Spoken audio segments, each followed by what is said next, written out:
여러분 안녕하십니까? 라나입니다. 오늘도 방송을 하겠는데요. 오늘 방송도 자료를 바탕으로 최근 흐름을 분석해서 어떤 결론을 내린다기보다는 현재까지 보이는 정황을 정리해서 분석해서 말씀드리겠습니다. 모든 정보들을 연결해서 제가 이렇게 말씀드리니까 판단은 시청자 각자에게 맡기도록 하겠습니다. 지금 지난 방송에서 말씀드렸지만 지금 정세가 급박하게 돌아가고 지난번에 말씀드린 나이지리아나 베네수엘라 그 사건 이후로 쿠바 얘기도 했고 또 지금 이란이 아주 급박하게 돌아가죠. 근데 이란에 대해서는 지금 그 트통이 help is on the way 그렇게 해서 그 이란 사람들에게 계속해서 그 시위 같은 거를 부추기고 그렇게 했죠. 그런데 그쪽에서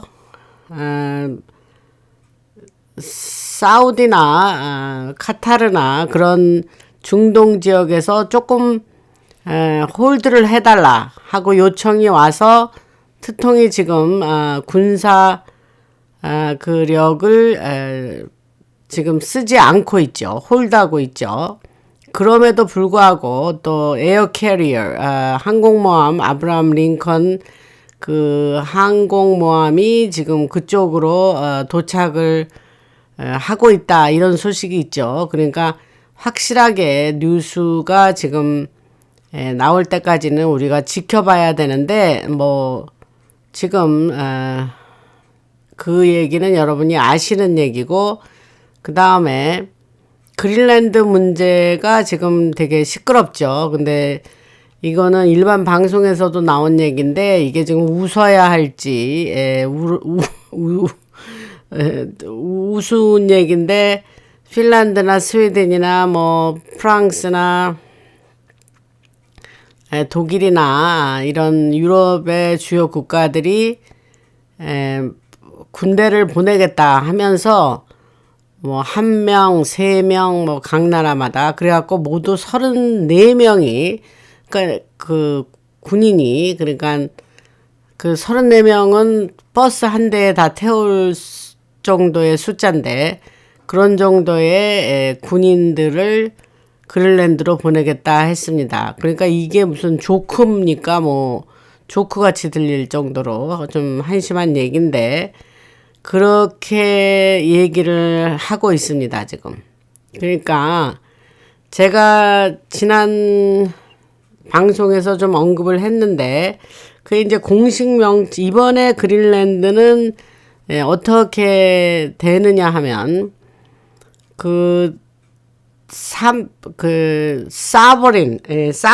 사버린이라는 건 이제 주권이란 말이에요. 그래서 유로피안 사버린 아미 포스 이게 이제 그런 내용으로 유럽의 국가들이 그 나토와 상관없이 다시 재정립하는 그런 나토 같이 지들끼리 모여서 그런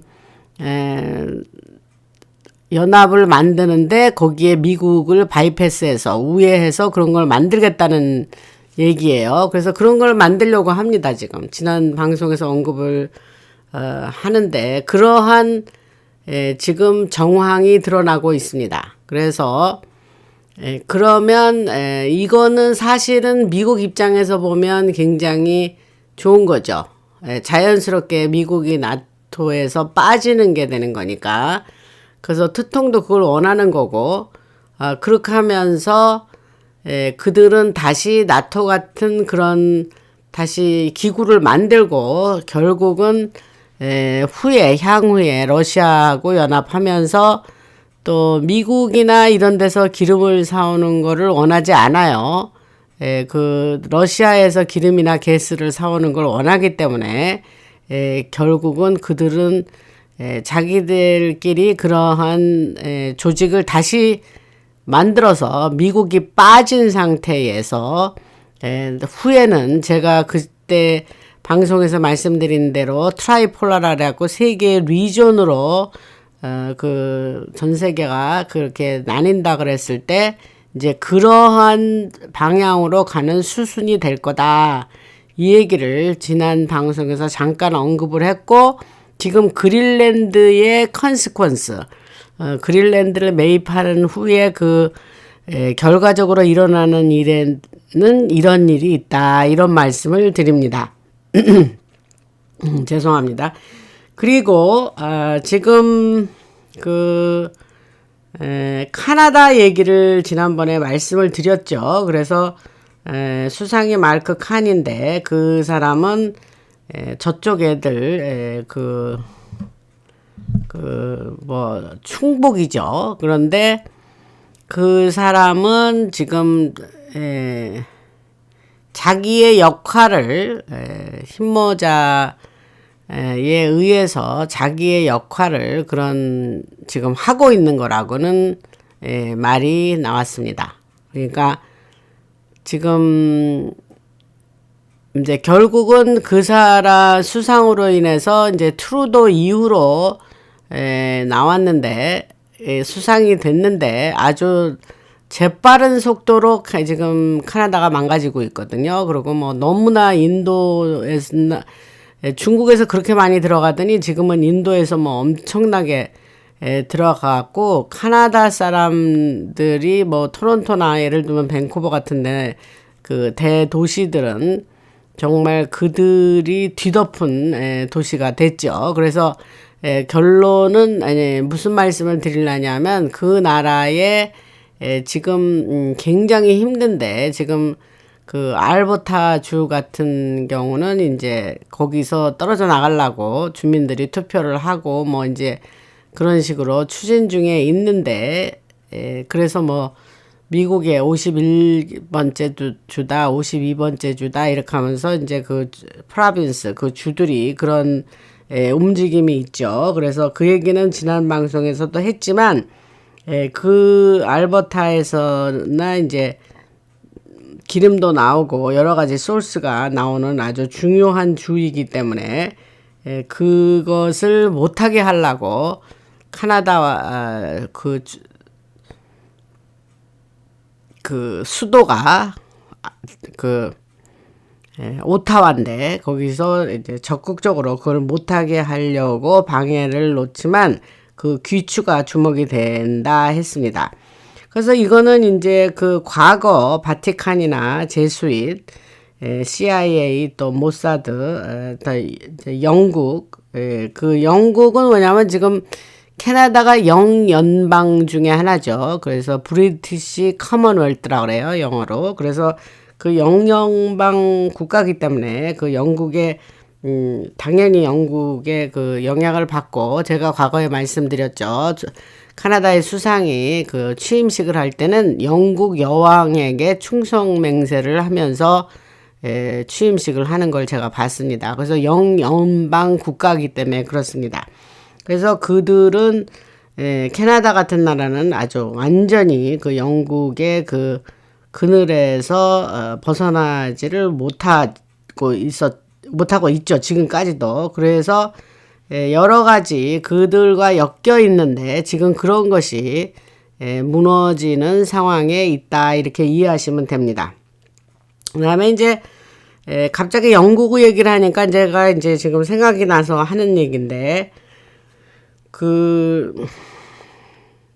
옛날에 1600년에 그 동인도 회사라는 게 있었어요.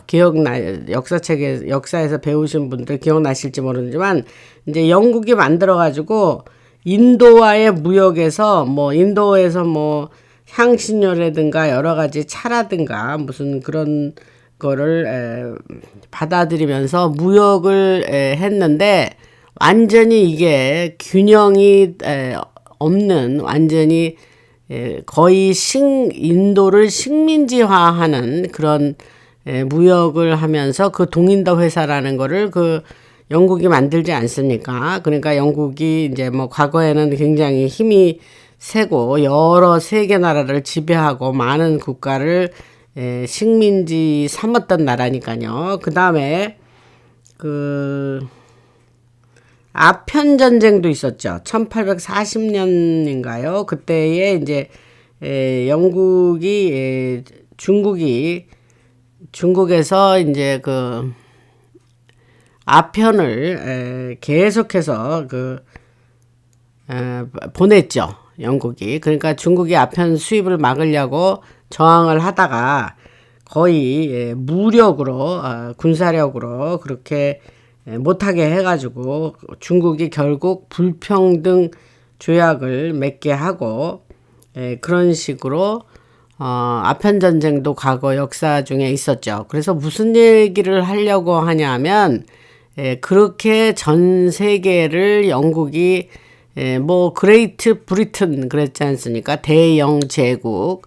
그래서 역사적으로 오랫동안 그 UK 영국이 지금 그렇게 오랫동안 지배했던 나라라 미국도 사실은 그들 손아귀에 있었다 이렇게 생각하시면 됩니다. 그래서 그것에서 벗어나는 지금 과정을 겪고 있다. 이거를 한번 여러분들에게 다시 리마인드를 해드리고 싶습니다.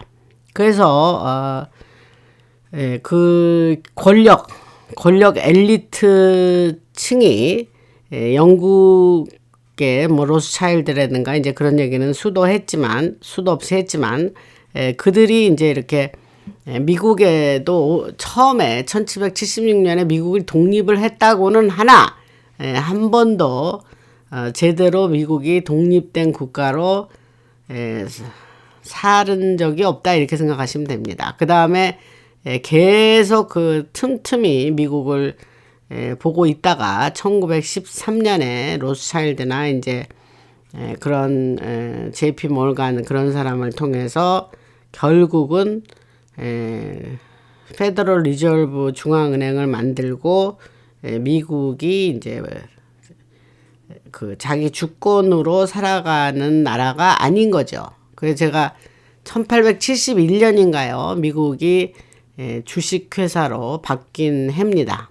그러니까 그거는 이제 과거 방송에서 많이 말씀을 드렸는데 이제 처음 아나 방송을 들으러 들어오시는 분들은 이건 이제 역사적인 팩트예요. 그러니까 역사적으로 있었던 일이라고요. 그런데 그런 얘기를 다시 반복해서 말씀드리면서 결국은 뭐냐 미국이 그렇게 뭐 확실하게 그런 주권을 가지고 그렇게 영국과 무관하게 그렇게 아주 독립적으로 그렇게 살지를 못했다 이 얘기를 하는 거예요 지금.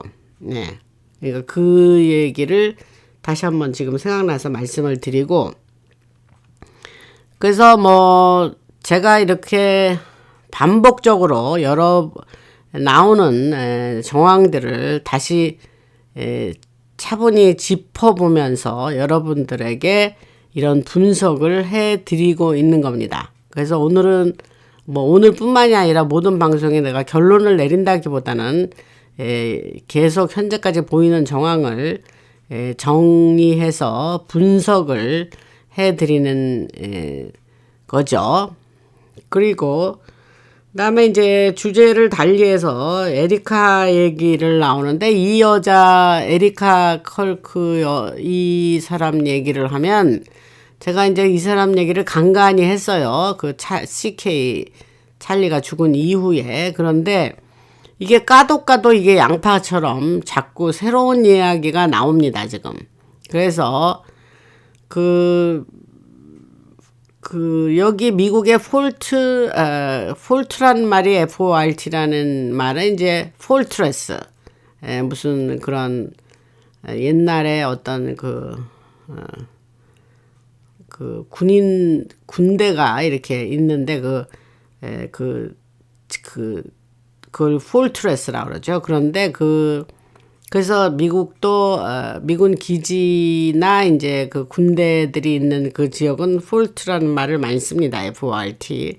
폴트레스의 약자죠. 근데 그 폴트 우스카라는 데가 있는데 거기는 이제 CIA의 그 요원들을 훈련시키는 장소예요. 그런데 제가 이 얘기를 왜 하느냐면 에리카가 그 과거에 아리조나 주에 그러니까 미인 대회 같은 거 있죠, 여러분들. 뷰리 패전트 무슨 미인 대회에서 상 받은 여자예요, 그 에리카가. 근데 그러니까 20살 초반에 그 아리조나 대표로 뽑혔는데 그 에리카가 그 일 이후에 미인 대회에서 아리조나 대표로 뽑히고 우승한 그 이후에 그녀를 그 제가 아까 말한 폴트 우스카에서 푸스카에서 봤다는 사람들이 있는 거야. 그래서 요새 그 우파 쪽에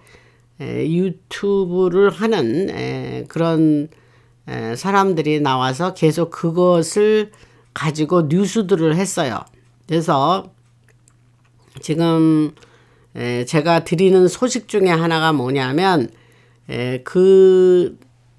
거기서 트레인을 받았다는 거는 이제 그 CIA 요원이었다는 거 아닙니까? 그래서 그런 이야기들이 있고 그러한 이게 이제 공개 정보죠, 사실은. 그런데 이제 제가 말씀드리려는 내용은 뭐냐면 결론은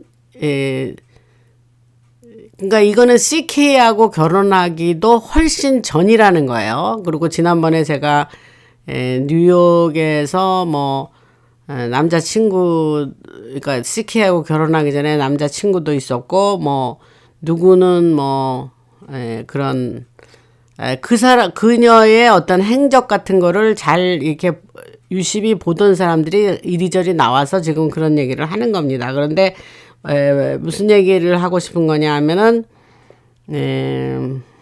CIA 요원이었다. 그 얘기를 지금 하려고 하는 겁니다.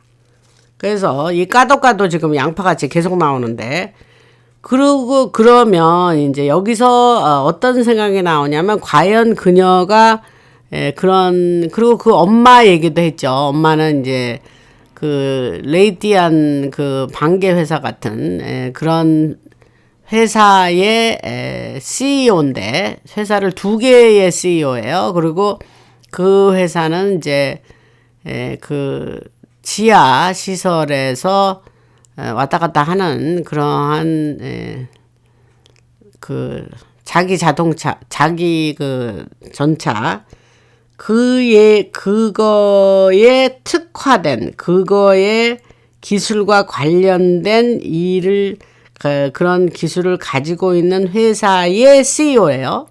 그러면 이제 그 얘기는 이제 과거에 제가 방송에서 한 적이 있습니다. 그런데 무슨 얘기를 하고 싶으냐면 그러면 CK는 결혼을 할 당시에 이 에리카 자기 와이프 될 사람의 그런 과거 경력이라든가 전력이라든가 이런 거를 과연 알고 한 거냐 아니면 그런 걸 전혀 모르는 상태에서 결혼 생활을 하다가 그렇게 지난 작년에 저 세상으로 간 거냐.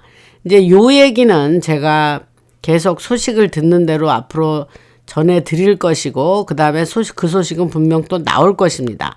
근데 요게 또 재밌는 소식이라 오늘 여러분들에게 말씀을 드립니다.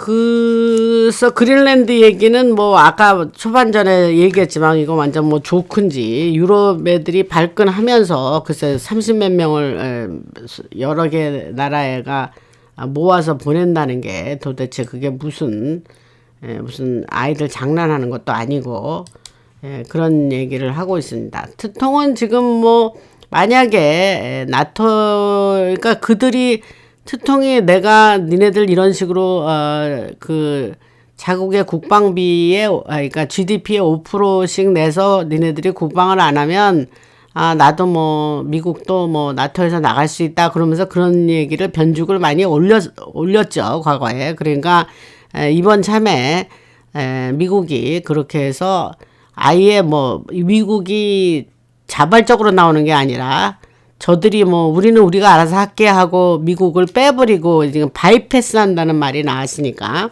그렇게 우회해서 지네들이 미국을 밀어낸다면 그거는 이건 제 생각입니다. 근데 미국 측에서는 나쁘지 않죠. 그죠? 무슨 말씀인지 아시죠?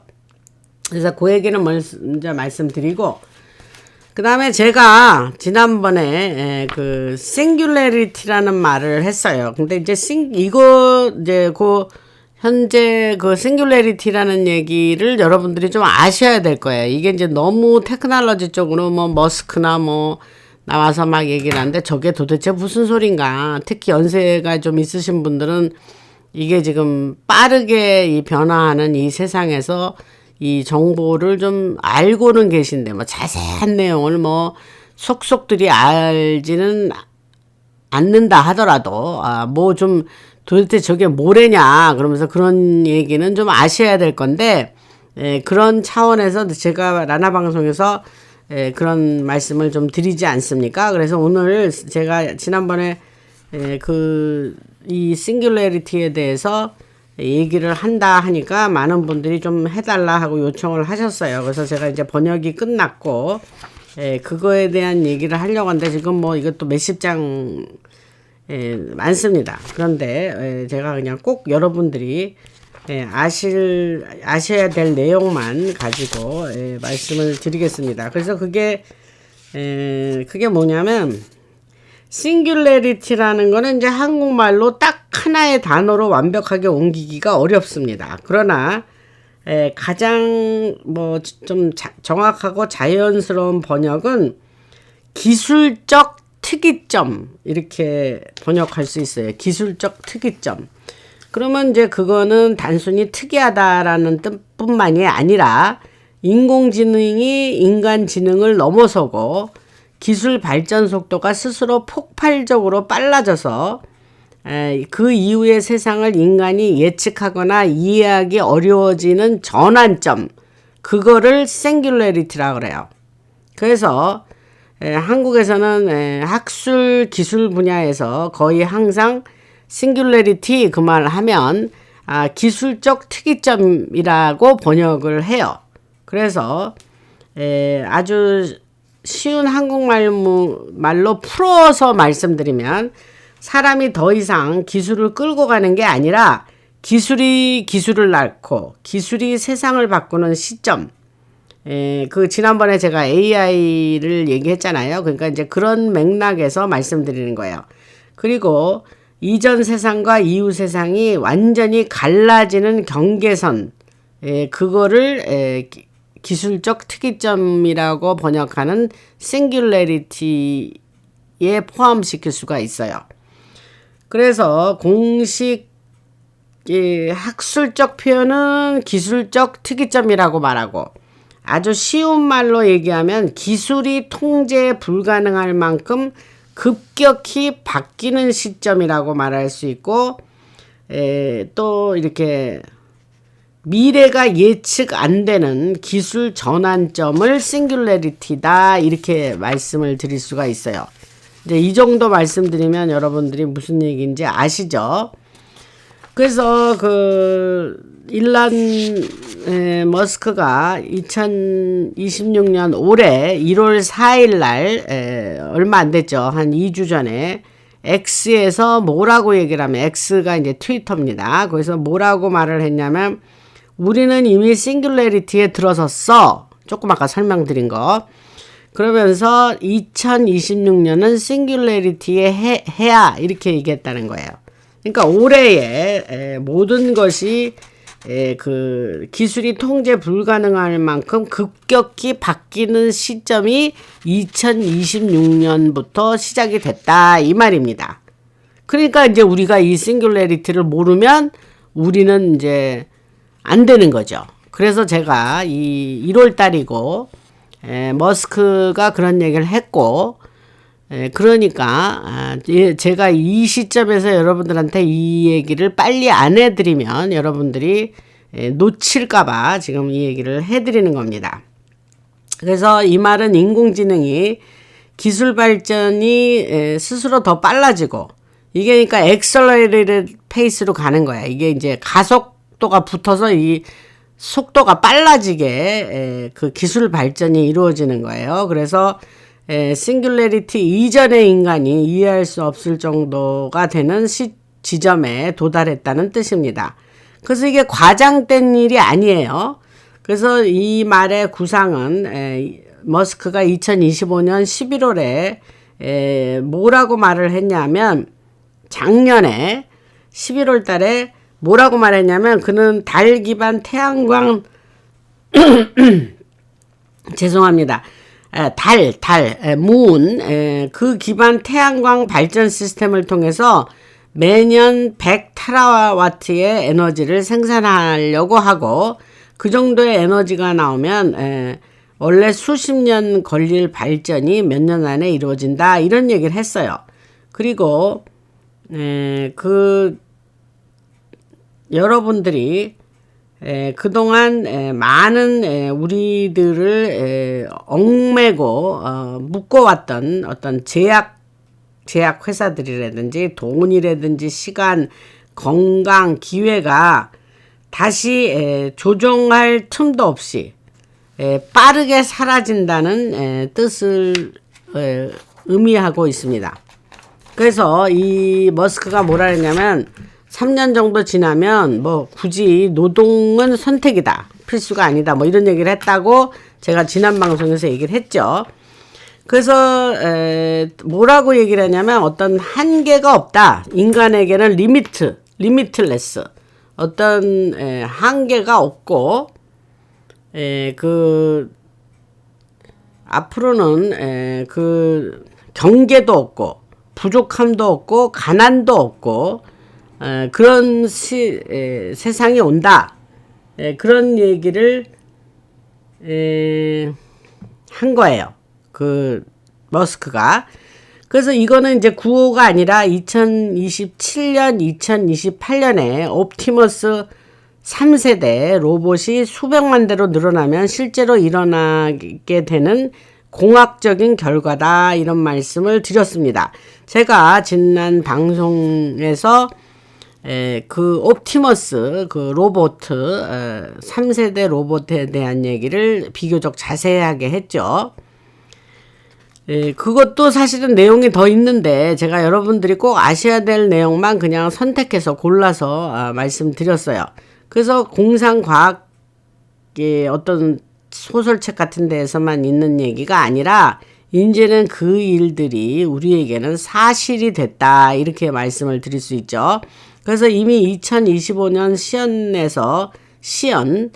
시연에서 데몬스트레이션이에요. 시연에서 22자 유도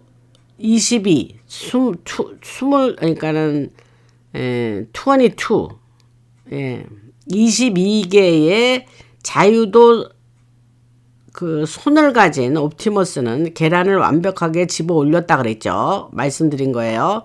그리고 이 로봇은 AGI의 꿈을 실제 세계에서 실행하는 존재가 되고 있습니다. 그래서 30대에 여러분들이 상상했던 미리 뭐 플라잉 카라든가 날아다니는 자동차 뭐 끝없는 휴가 완벽한 건강 이거는 은퇴 후가 아니라 아직 젊고 직접 즐길 수 있을 때 현실이 되는 얘기라고 합니다. 은퇴 후가 아니라 젊은 사람들도 이제 은퇴하기 전에도 이런 일들을 인조이할 수 있는 그것이 현실이 됐다는 거예요. 그래서 지금 우리 인류로서 시작하려는 이 시작의 여정의 시작이 지금의 세상을 원신 시대처럼 보이게 만들 거다 앞으로. 그래서 여러분들은 이런 것이 그러면 도시가 완전히 바뀌고 아주 효율적이지만 굉장히 아름답게 바뀌는 이런 세상을 여러분들이 상상이나 하겠는가. 그 옵티머스 로봇 군단은 이제 여러 개의 그 군대처럼 여러 개의 로봇의 집단을 얘기하는 거예요. 그래서 각각 500와트도 안 되는 전력으로 움직이지만 수십억 대로 늘어나서 마이애미의 고층 빌딩과 바다 위에 떠 있는 플랫폼이 섞인 초대형 도시 구조물을 로봇이 만든다는 거예요. 지난번에 말씀드렸죠. 그리고 머스크의 궤도, 달 기반 태양광 그리드를 통해서 거의 무제한에 가까운 태양 에너지를 얻게 됩니다. 그리고 더 이상 출퇴근 지옥이 없고 반중력 이동 캡슐이 몇 분 안에 해안에서 해안까지 데려다 줍니다. 또 로봇의 무리는 버려진 땅을 수직 농장으로 바꾸고 고급 음식이 넘쳐나는 세상을 만들 거다. 그러니까 로봇 군단, 로봇 하나가 아니고 이 군대같이 여러 로봇이 그러한 개발도 한다는 거예요. 그래 버려진 땅을 그렇게 사람한테 쓸모있는 농장으로도 바꾸는 게 로봇이 하는 거예요. 사람이 하는 거예요. 물론 이제 집에 로봇에 명령 내리고 하는 어떤 인간이 한두 명은 있겠죠. 거기서. 그래서 이런 모습은 아이언 뱅스의 그 책에 나오는 컬처 시리즈처럼 부족함이 없는 사회에서 AI가 아름다운 삶의 공간을 운영하는 세계와 비슷한 얘기다 이 말입니다. 그래서 30년 넘게 우리가 겪어온 교통체증은 끝나고 필요하면 바로 출력되는 개인용 수직 버티컬리 이렇게 수직으로 이륙하고 착륙하는 비행체가 건물 옥상에 주차하게 된다. 그리고 가난은 사라지고 거의 공짜에 가까운 재료 비용으로 집이나 음식 사치품까지 만들어내는 시스템이 생기기 때문입니다. 그 닉 보스트롬 이 사람 얘기도 제가 지난 방송에서 얘기를 했는데 그 사람이 쓴 딥 유토피아라는 책에 보면 바로 제가 지금 말씀드린 이런 미래를 얘기하고 있습니다. 그래서 일을 하지 않아도 되는 세상에서 우리는 생존이 아닌 삶의 의미를 고민하게 된다. 그런데 이것도 위험한 건 있어요. 왜냐하면 처음에는 일부의 사람들만 먼저 접근하기 때문에 격차가 생길 수 있다. 하지만 싱귤레리티의 가속은 오픈소스 설계를 통해서 빠르게 퍼지고 부자들의 장난감이었던 모든 좋은 것들이 모든 사람들에게 기본적인 현실이 될 거다. 그래서 이 미래는 좀 두렵고도 떨리죠. 그래서 여러분들이 사는 동네가 매달 모습이 바뀌고 그 과정에서 수십 년 동안 여러분들이 고생했던 그런 것들 끝에 엄청난 자유가 주어질 거다 이런 얘기를 합니다. 이 얘기를 제가 지금 있었던 자료를 제가 이렇게 번역을 해서 여러분들한테 말씀을 드리는데 계속 들으니 엄청난 좋은 소식이죠. 그래서 제가 싱귤레리티 얘기를 하니까 이 얘기를 여러분들에게 말씀을 드릴 수밖에 없는 거예요. 그래서 또 계속 할게요. 그래서 자동차는 이제 부의 상징이 아니죠. 더 이상. 그래서 하나의 연장으로 바뀌었고 툴이라 이거예요. 툴. 그리고 옵티머스는 초맞춤형 차량을 만들어내서 예를 들면 탄소 나노 튜브 자체에 소음이 없는 제로 포인트 구동 장치를 사용해서 시속 500마일이 넘는 속도로 달릴 수 있게 됩니다. 차는 상황에 따라 변하는데 형태, 기억, 합금으로 만들어져서 가족용 차량이 되기도 하고 혼자 타는 로켓 같은 차로도 바뀔 수 있다. 주유소는 없어지고 보험 사기도 없어진다. 그래서 공유화하는 자율주행 차량이 기본이 되기 때문에 차를 소유해야 하는 부담도 없어집니다. 그래서 이제 자기 차가 있으면요, 자기가 차를 안 쓸 때는 그것이 공유하는 거예요. 그냥 누구나 원하는 사람이 그거를 쓰고 또 갖다 놓고 이런 식으로 되는 거예요. 그러니까 이 차는 나의 소유야 하는 소유물이 이제 더 이상 안 되는 거죠. 무슨 말씀인지 아시죠? 그리고 이거는 제가 보기에는 바로 아마 올해 안에도 바로 일부 지역부터 금방 실천될 일이라고 알고 있습니다. 그 다음에 원하면 차를 부르기만 하면 되고 차는 당신의 기분을 읽어서 음악과 이동 경로도 알아서 고르고 그래서 뭐 일론 머스크가 뭐라 그러냐면 2025년 11월 인터뷰에서 이렇게 말했어요. 옵티머스는 3년에서 5년 안에 최고의 외과 의사 설전 외과 의사보다 더 뛰어난 성과를 낼 거다. 그 정밀함이 자동차 설계에 적용이 돼서 디자인 로봇이 하룻밤 사이에 수많은 시제품을 만들 수 있고 AGI 시뮬레이션으로 가상 충돌 테스트도 한다. 한때는 돈 많은 사람만 가질 수 있었던 초고급 슈퍼카도 이제는 개인 맞춤으로 만들어질 수 있다. 그리고 여러분들이 실제 디자인한 차가 현실이 될 수도 있고 그렇게 해서 사람들이 즐거운 인생으로 접어들면서 넘치는 풍요 속에서도 어떤 절제된 멋이 생기고 풍요는 오히려 사람을 우아하게 만든다.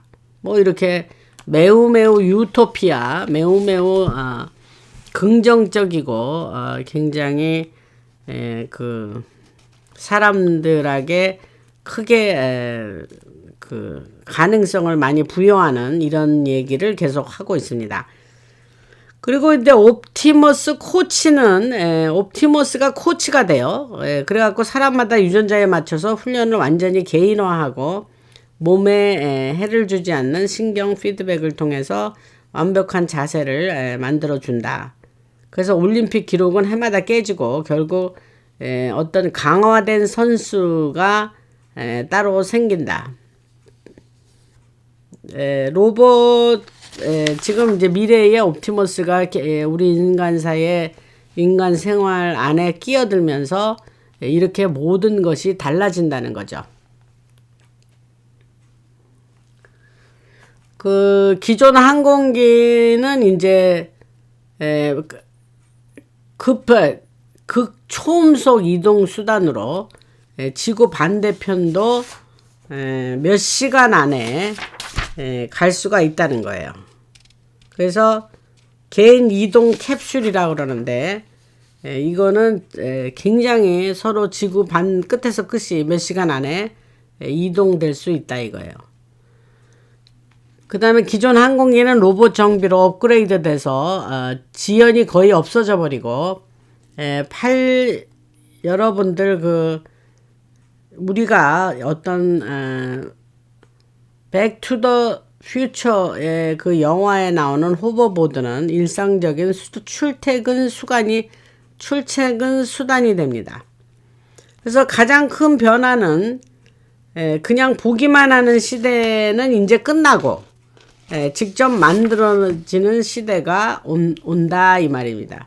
그래서 군사 분야에서는 그 드론들이 인간을 훨씬 뛰어넘는 정밀함으로 움직여서 어떤 그 전쟁을 끝내게 되고 더 이상 전쟁이 존재하지 않는 세상이 된다.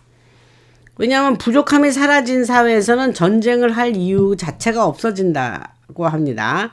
그래서 자원이 무한해지면서 부족함 때문에 생기던 공격성과 갈등이 사라지고 공상과학에서 보던 레이저 무기나 라이트 세이버 같은 것도 처음에는 안전한 시뮬레이션 안에서 시험이 되기 때문에 그것은 전투용으로 쓰여지는 게 아니고 탐험용 도구로 바뀌게 됩니다. 그래서 싱귤레리티는 오늘 싱귤레리티 얘기하면서 지금 이렇게 발전을 해서 제가 계속 얘기를 드리는 거예요. 뭐 이런 소식을 여러분들에게 전해드리면 여러분들이 세상이 이렇게 또 된다네. 이제 옵티머스 3세대 말씀드렸고 지난 방송에서는 또 AI가 의료계에 들어와서 지금 뭐 하게 될 일을 다 제가 말씀드렸죠. 이미 처방하는 일은 이미 AI가 들어와서 시작을 했다고 제가 얘기를 했죠. 그래서 계속 하자면 싱귤레리티는 뉴럴링크의 확장을 통해서 부분적인 의식 업로드도 가능하게 하고 그 옵티머스가 물리적인 몸을 관리하는 동안 뭐 디지털 세계를 경험할 수도 있다 이런 얘기를 합니다. 이런 거는 뭐 물론 위험도 있어요. 무기로 사용되는 AI는 잠시 동안 위협을 키울 수도 있습니다. 하지만 정렬된 AI를 가진 수십억 대의 로봇이 아기를 압도하면서 결국 선한 방향이 우세해지기 때문에 걱정할 필요는 없다고 합니다. 그래서 윤리적으로 어려운 질문도 나옵니다. 그러면 전원을 끄는 권한은 누가 가지는가? 이런 질문이 나올 수도 있죠. 하지만 투명한 정렬과 목적, 이게 이제 XAI의 미션이에요. 그 XAI 그 그락, 그 미션인데 그것으로 인해서 지금 우리가 갖고 있는 윤리적인 그런 질문들, 이런 거에 그런 부작용으로 나올 위험인 같은 것이 줄어들게 된다. 걱정하지 않아도 될 거다. 이런 얘기를 합니다. 그래서 30대 이상 사람들의 마음을 찌르는 가장 핵심 감정은 이 사람들이 끝없는 꿈을 꿨었는데 싱귤레리티가 그 꿈을 다시 살려줘서 옵티머스 로봇 무리가 지루하고 힘든 일을 모두 맡아주고 생존 때문에 미뤄두었던 일들을 할 수 있도록 수십 년의 시간을 되돌려 줄 거다 이런 얘기를 합니다. 그래서 스타트rek의 영화 스타트렉 아시죠 여러분? 그런 영화에서 나오는 복제기는 옵티머스 복제 노드로 현실이 되고 실제 그런 것이 우리에게 우리 일상생활에 그 복제기 그런 것이 가능해진다. 근데 현실적으로 어려움도 있습니다. 왜냐하면 옛 기준과 방식에 익숙했던 사람들은 적응이 힘들어서 그렇지만 힘들지만 만약에 그런 변화를 받아들이려고 준비된 사람들, 그런 거를 굉장히 긍정적으로 나 이런 변화 좋아, 난 이거 받아들일래 하는 사람한테는 말할 수 없는 자유가 기다리고 있다 이 말입니다. 그러니까 이거 받아들이기가 쉽지가 않으신 분들이 많겠죠. 그리고 싱귤레리티는 모호하지 않은 풍요를 제공하고 제가 그 닉 보스트롬이 쓴 책을 쓴 사람이 닉 보스트롬에 대해서 얘기를 했는데 그 사람이 이런 질문을 했죠. 이제 우리는 그러면 목적이 모호하지 않은 풍요를 제공하는데 그러면 이제는 그럼 우리는 뭘 해야 돼? 그런 질문을 한단 말이에요. 그러면 아까 말씀드린 것처럼 휴머노이드 로봇이 옵티머스잖아요. 그 옵티머스가 설전 외과 의사를 대신해서 그 수술을 하고 하는 그 옵티머스 외과 의사는 3년 안에 인간 의사를 능가할 것이라는 전망을 지금 내놓고 있는데 그게 사람의 수명을 크게 늘려줄 수도 있다 이런 얘기를 합니다. 그리고 근데 이제 여기서 제가 한 가지 끼어들 게 하나 있어요. 저는 이제 매드베드 얘기를 쭉 했었죠. 근데 이제 사람들한테 매드베드를 출연을 하고 사람들한테 알려지면 매드베드가 병을 고치고 이제 그 사람들이 병원에 모든 것을 고치고 이제 그런다 그랬지 않습니까? 그런데 제가 말하는 그 매드베드와 지금 또 AI가 들어서서 AI가 탑재된 이 옵티머스의 하는 일은 서로가 목적이 다르고 기능이 다른 거예요, 여러분. 무슨 말씀인지 아시죠? 그러니까 뭐 아니면 도구, 뭐 이거 아니면 저거고, 뭐 이거 나왔으니까 그럼 매드베드는 뭔가 이게 아니고 서로 목적하는 바가 틀려요, 여러분. 그러니까 매드베드가 나와도 옵티머스가 할 일은 따로 있는 거고, 그거를 이 시점에서 한 번 더 제가 그 얘기를 말씀드리고 싶어서 지금 얘기하는 거예요. 그래서 그 옵티머스가 이제 외과 의사 대신하고 있는 옵티머스 외과 의사는 잊고 살았던 수명을 크게 늘려주니까 잊고 살았던 사람들이 잊고 아예 그게 뭐 가능하겠어 뭐 그렇게 사람들이 눌러놨던 열정을 다시 쫓을 추가적으로 수십 년을 사람들에게 수명을 더 연장시켜주는 선물을 주게 된다 이런 얘기를 합니다. 그러니까 사람들이 더 이제 옛날보다 오래 살게 되는 거죠. 그리고 그 옵티머스한테 이제 우리가 하는 일을 이제 주로 인간이 하던 노동부터 시작해서 여러 가지를 옵티머스는 AI가 탑재된 거니까 인간만큼 이제 똑똑해지거나 이제 걔가 이제 훨씬 더 우리를 보다 더 똑똑한 애가 되니까 그들에게 계속 어떤 일을 시키고 하는 사람이 우리 인간인데 계속해서 그 싱귤레리티는 평등한 미래를 그리는데 사람들이 이제 평등하게 사는 거죠. 그렇지만 싱귤레리티는 보편적인 로봇을 통해서 그 평등함을 우리가 추구할 때에 더 빠르게 우리가 다 모든 사람이 평등하게 되는 시기를 빠르게 앞당긴다 이 말이에요.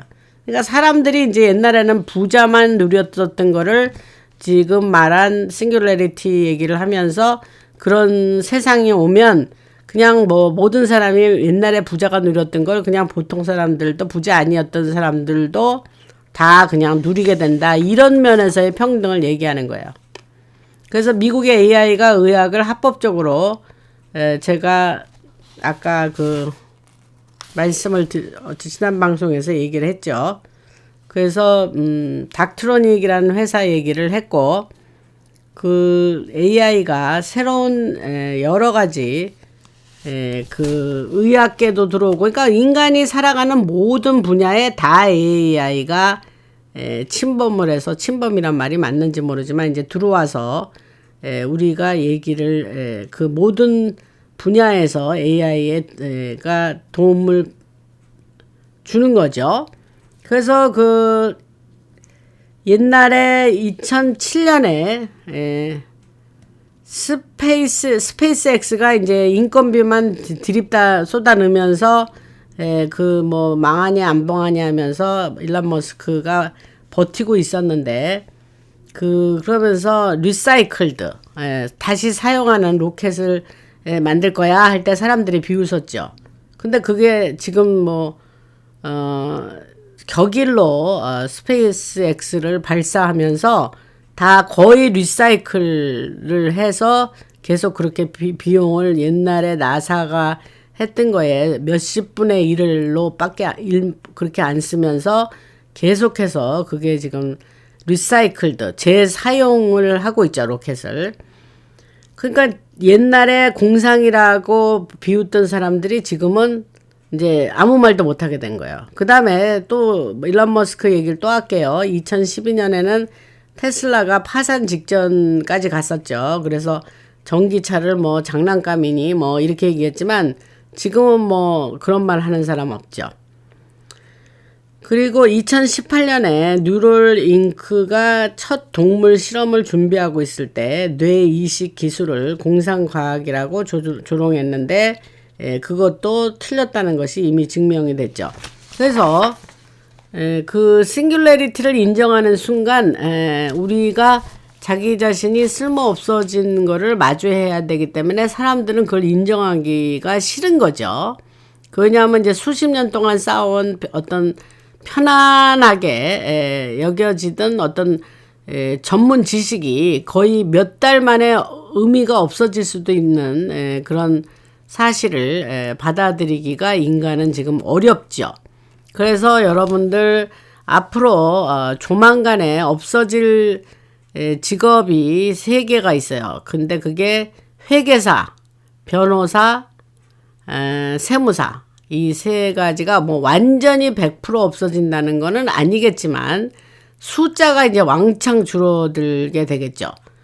그래서 지금 어떤 현상이 일어나냐면 미국에서 그 법무법인 로펌이라 그러죠. 로펌들이 그 새로 직원을 뽑고 새로 한 그 변호사들, 신입 변호사들을 뽑는데 별로 안 뽑는다 그래요. 왜냐하면 걔네들이 뽑아서 처음에 들어와서 신참들이 할 일을 지금 거의 AI가 대체로 할 수 있기 때문에 AI한테 시키면 되니까. 그러니까 그 파트너 수준의 그런 사람들이 중요한 거지.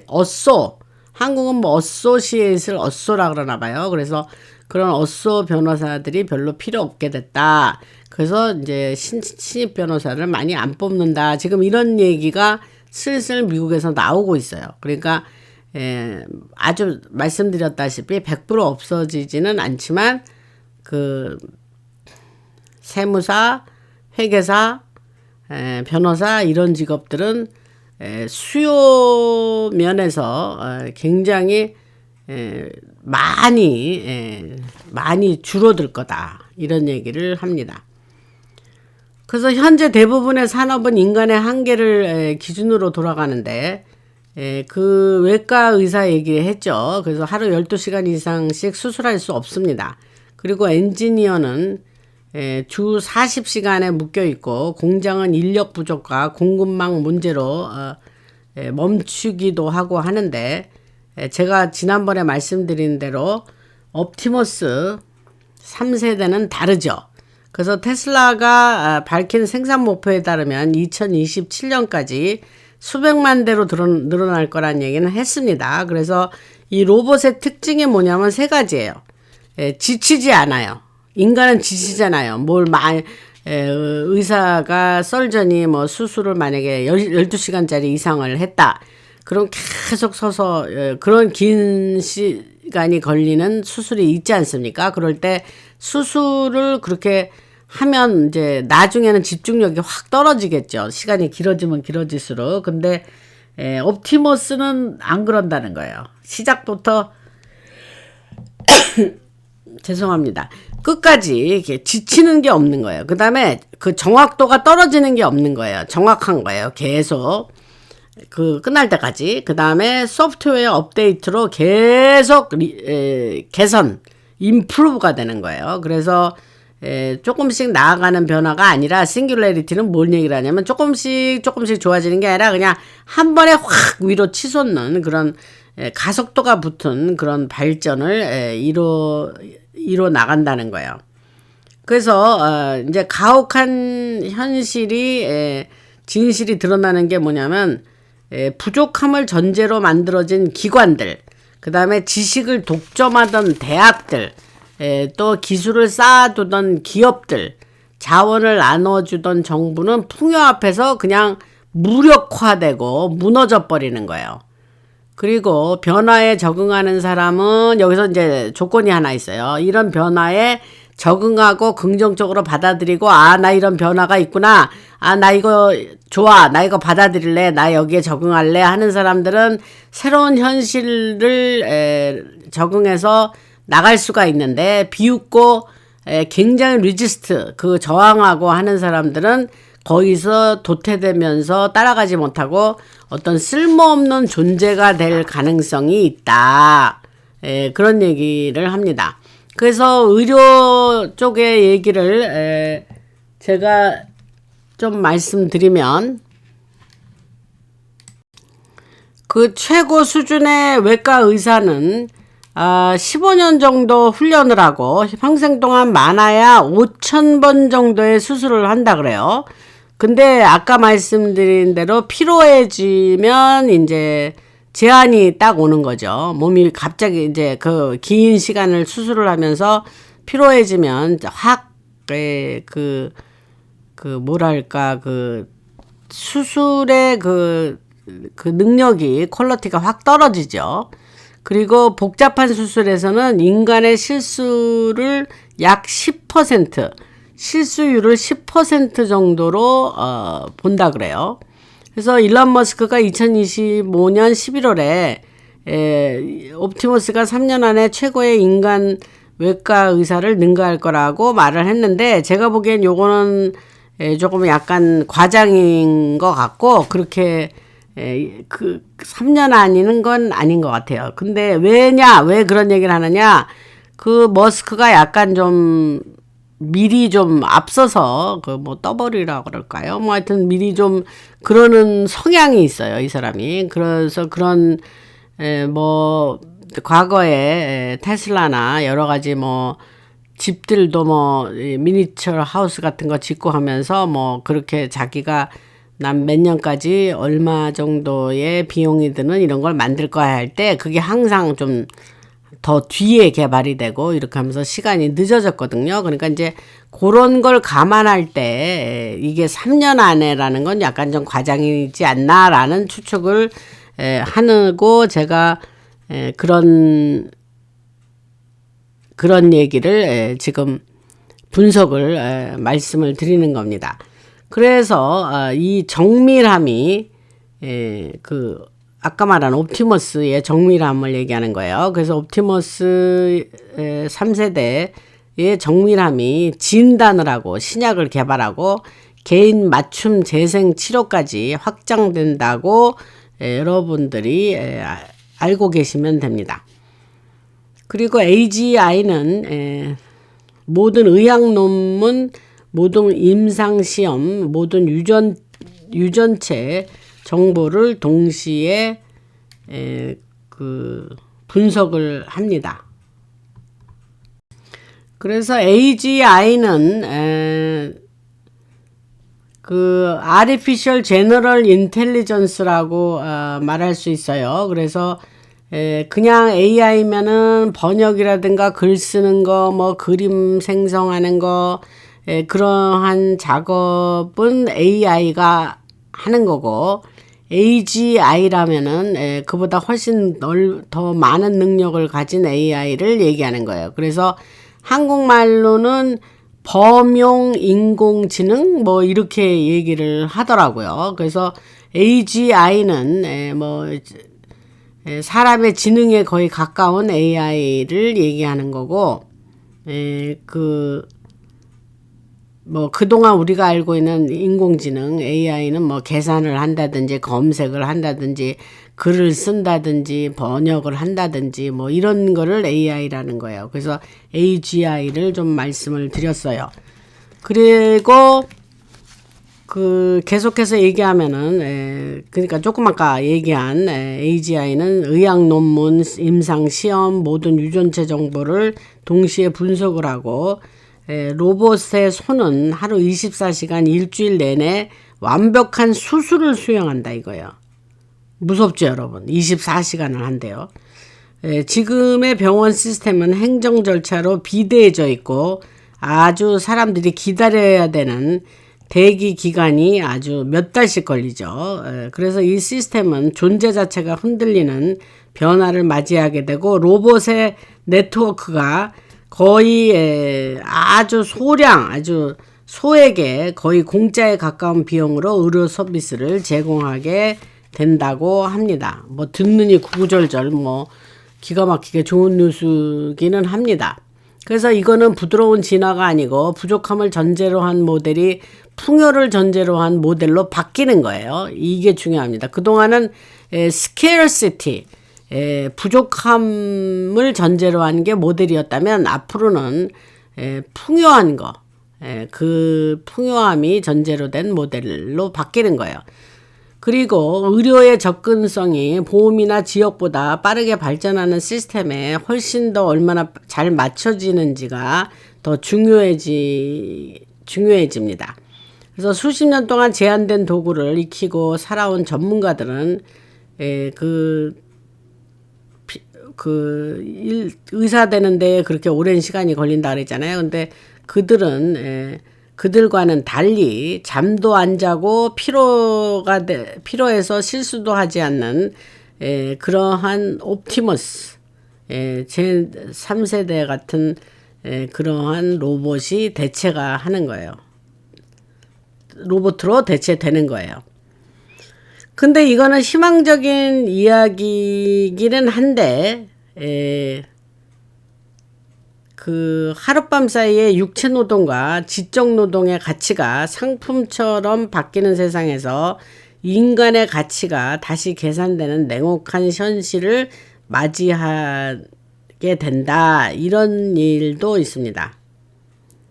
무조건 긍정적인 일만 100% 있는 건 아니죠. 그래서 일상의 삶에서 우리가 큰 충격을 받게 되는데 안정적인 직업이나 열정이나 가족과의 시간이나 또 경제적 안정이냐 또 건강 관리냐 즐거움이냐 이런 부족함 때문에 항상 우리가 하나는 어떤 거는 포기를 하고 살았어야 됐죠. 그동안은. 그러나 이제 싱귤레리티 시대로 들어오면 이런 선택 자체를 필요 없게 만든다. 그동안 어떤 많은 제한이 있었는데 그런 게 얼마나 우리의 정체성과 자존감을 만들어 왔는지를 이제 우리가 그게 드러나게 되고 지금의 사회는 한계 안에서 버티는 사람만 보상을 해왔지 않습니까? 그런데 새로 오는 세상은 한계 없이 비전과 적응력을 가진 사람을 보상하는 시대가 왔다 이 말이에요. 그래서 여기서 핵심 단어는 비전과 적응력을 가진 사람이 그 혜택을 받는 그러니까 보상을 받는 시대가 되는 겁니다. 그러니까 여러분들도 비전을 꼭 가지시고 항상 새로운 시대에 적응하는 적응력으로 항상 긍정적으로 이 변화하는 시대를 맞이하시기를 바랍니다. 여러분들 그러시라고 제가 이런 방송 하는 거예요. 그리고 그래서 여기서 중요한 말이 나왔는데 그러한 물질적 필요 때문에 오랫동안 억눌려 있던 인간의 가능성이 갑자기 진짜 자유와 마주할 때에 가감없는 현실을 우리가 직면하게 됩니다. 그래서 진지하게 말하자면 여러분들 첨단 기술 그러한 것이 우리에게 이렇게 왔을 때에 우리가 그것을 싱귤레리티의 가속이 여러 가지 우리의 인간이 그것을 어떻게 받아들이느냐 하는 사람들의 리액션 그런 것이 굉장히 지금 뭐랄까 의문점이랄까요? 그러한 하나의 앞으로 이게 어떻게 사람들이 이것에 반응할까 하는 것이 귀추가 주목이 되는 일이다 이 말이죠.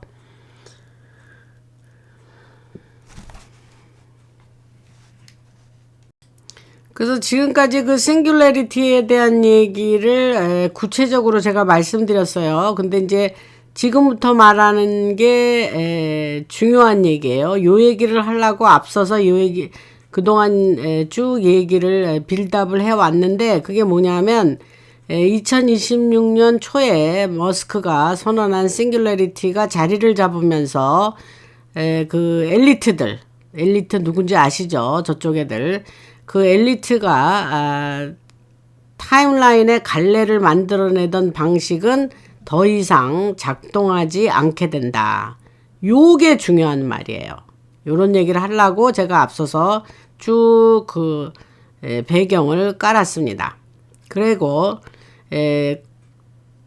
고급 양자 컴퓨팅이나 의식 조작 기술을 통해서 저쪽을 그 엘리트들이 그 우리들을 서로 분열시키고 갈라놓는 시도하는 것도 역시 더 이상은 힘이 없어졌다. 더 이상은 이제 힘을 잃는 거예요. 그런 것들이 싱귤레리티가 등장하면서 그리고 이런 하나의 지배적인 타임라인이 굳어졌고 그 힘모자들의 전략은 인류의 길을 주권 쪽으로 이렇게 몰아가고 있습니다. 그러니까 그 엘리트들에서 그들이 원하는 방향으로 이제 가지 않고 거기서 벗어난 방향으로 가게 됐다. 요게 중요한 말이에요, 여러분. 그래서 이 얘기를 하려고 싱귤레리티 얘기를 했습니다.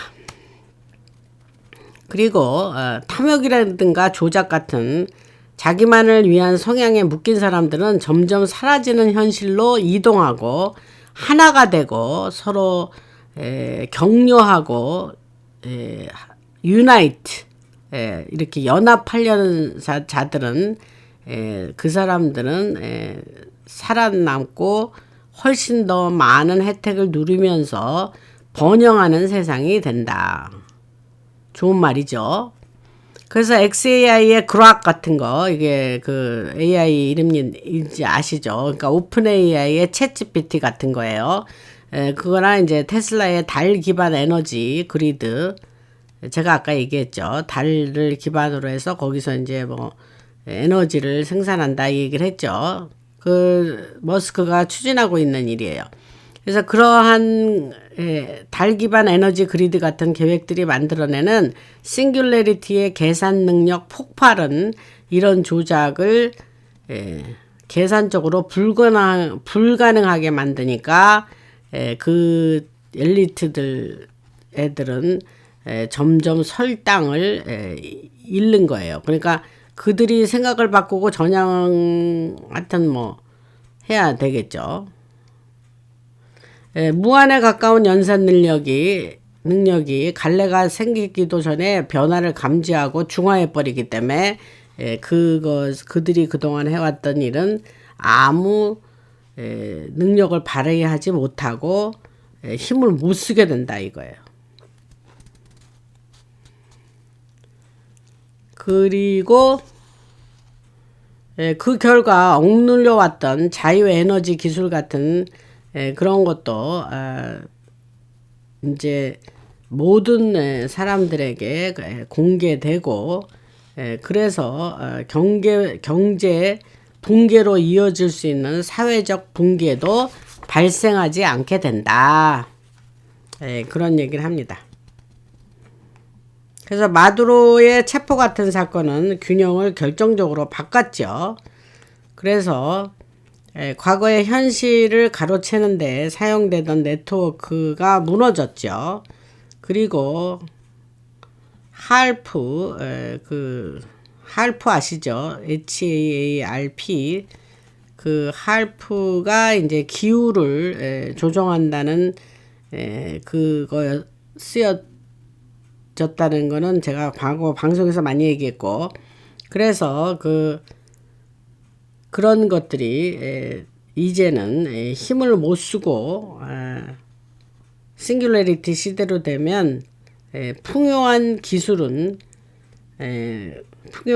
소수만의 것이 아니라 모든 인류가 혜택받는 인류에게 퍼지고 부족함이 사라진 사회에서 가난이 자연스럽게 사라진다. 더 이상 가난한 사람이 없어지는 사회가 되고 세상이 되고 의식은 이분법을 넘어서 더 넓은 단계로 발전하게 된다.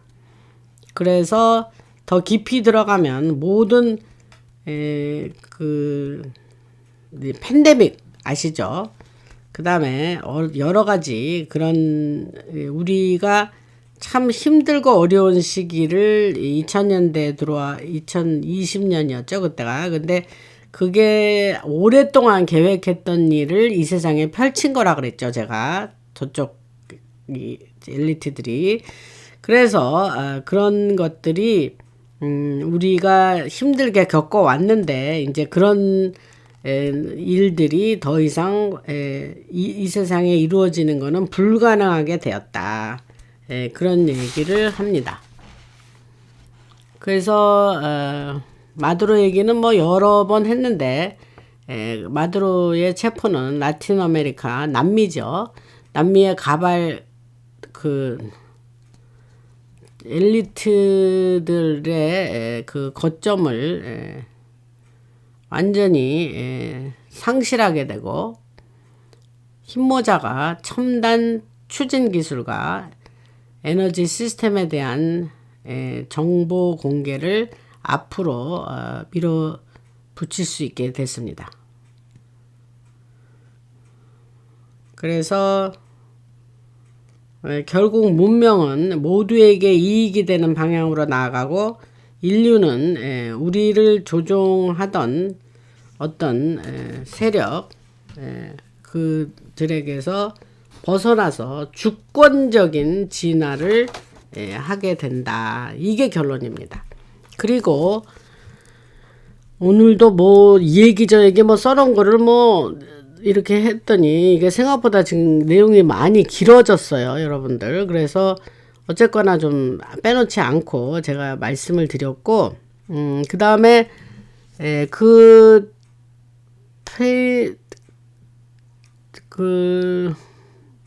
슈퍼땡스는 지난번에 없었고요.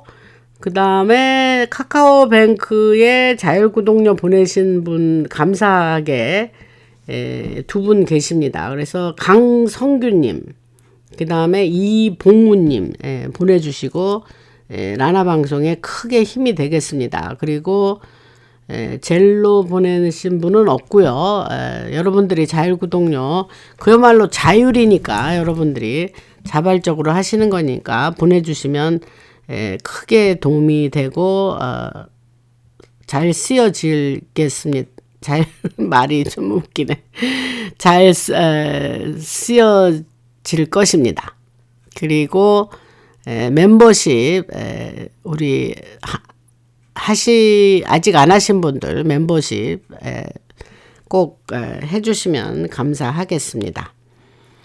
그리고 그 댓글 많이 써주세요. 댓글 제가 읽습니다. 꼭 읽고 그렇게 하고, 그 다음에 어떤 분이 뭐 간호조무사라고 하시는 분이 있었는데 뭐 답을 달라 뭐 이렇게 하셨는데 제가 기억하기로는 그냥 건강하시고 그러면 물론 이런 AI가 도래를 해서 모든 분야가 이제 그렇게 바뀌고 하지만 어떤 그 변화라는 거는 이제 아무래도 이제 시간이 걸리고 하나의 과정 중에 있기 때문에 일을 건강하시고 일을 하실 수 있으면 계속 하시면 좋을 것 같습니다. 하여튼 뭐 긴 방송 들어주시느냐고 고생들 하셨는데 감사드리고 라나였습니다.